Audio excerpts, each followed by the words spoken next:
Then I went again. Well, he said spiritual dimension. How precious and how important the role is. If you have a family. Everyone else was astonished.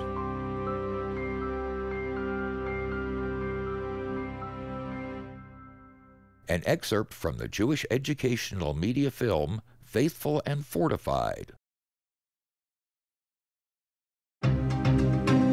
Benjamin Netanyahu served as Israel's prime minister from 1996 to 1999 and was re-elected in 2009.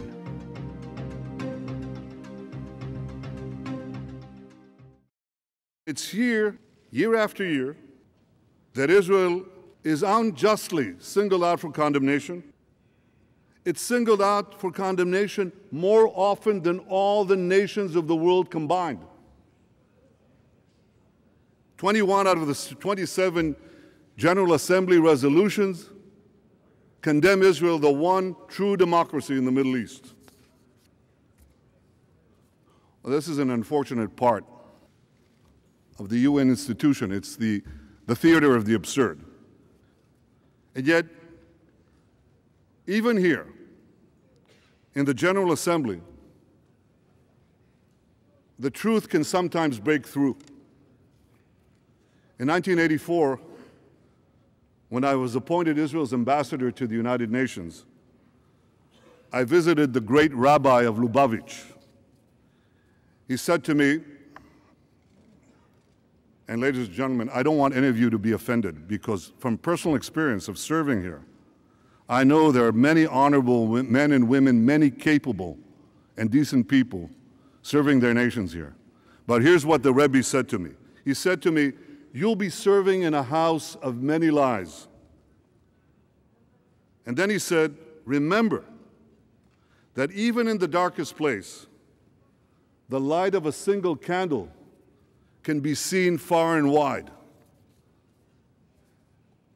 Today, I hope that the light of truth will shine, if only for a few minutes, in a hall that for too long has been a place of darkness for my country. I met the Rebbe for the first time in 1984 when I came to the UN. And this was on Simchat Torah, on the eve of Simchat Torah. A former soldier of mine, Shmari Arel, came to see me in the UN where I was serving as Israel's ambassador. He said, "You have to come to a big convocation tonight." And we went together, and it was a fantastic meeting, tremendous meeting. I was enormously impressed and moved. I met him with 5,000 other Hasidim crammed into a hall, and I waited on the small stage. The Rebbe came in, came on the stage, started to read the Torah, and I was told to go and approach him. And I said, "Well, he's reading the Torah, I can't possibly." He said, "No, go and approach him." So I walked very gently, tapped him on the right shoulder, and I said, "Rebbe, I came to see you." And he looked aside and he said, "Just to see, not to talk." And so we started talking, and we had a 45-minute conversation. And the people who were waiting were very, very impatient, to put it mildly, but it was a wonderful, wonderful conversation. Bibi Netanyahu asked me to join him, which I did, of course. Bibi had just arrived to take up his post in the UN. The UN was then and still is an organization that's not a friendly organization to Israel. The resolutions that are adopted there are hostile resolutions. Israel is being singled out, and it was being singled out then as well. So nothing much has changed.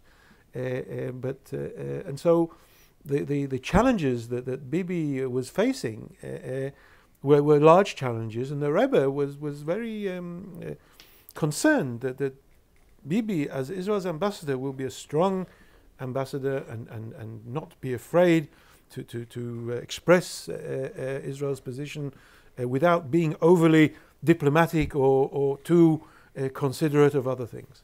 He said, "You're going to this house of darkness, the UN, which was very, very unfriendly to Israel at the time." And he said, even in the greatest darkness, if you light a candle, it spreads a great light that can be seen from afar. And of course he said to remember what I represent, who I represent, to stand firmly and proudly for Israel and the Jewish people. This was far more important than diplomacy, was far more important than politics. It was the essence of things. And the Rebbe could get to the essence of things that were important for the Jewish people.